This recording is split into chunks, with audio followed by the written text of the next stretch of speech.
Hello, I'm in a 2017 Kia Sorento, and today I'm going to show you how to add coolant. So first you open the hood and make sure your vehicle's turned off and cooled down, just because you don't want to work with the system while it's hot, or because this liquid can get to a boil, and it also can work under pressure, so you don't want to risk having a bunch of poisonous boiling liquid shoot out onto you.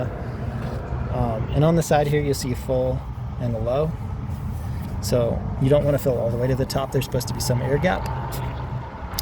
And that said, you also want to make sure you add the proper type of coolant. So check an owner's manual, a good online source, that you've got the best liquid for your make and model.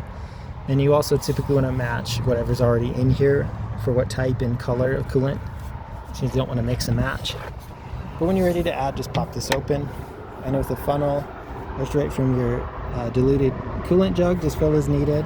This one's definitely needs some. So you just fill until you're on that full mark. Pop this closed again when you're done. And then, especially since this is so low, I would recommend checking up here as well. This is the top to your radiator. So to check this, you just push down and twist about twice. As you can hear that air pressure coming out. So this is empty, so you definitely want to get some added. Normally you'd see coolant right in the top there, but just top it off with coolant, your diluted coolant, and then screw this back in nice and tight when you're done, especially this one, since this is a pressurized system.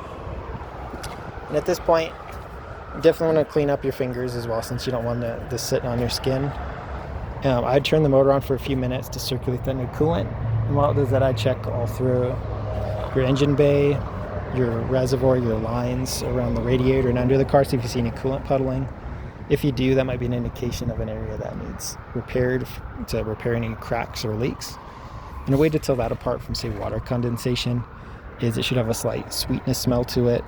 It should have a slight coloration to it. And you don't really want it on your skin, but so you have a glove on and feel it. It'll feel slightly slick compared to what water feels like. But I hope this is helpful. Hope you have a wonderful day.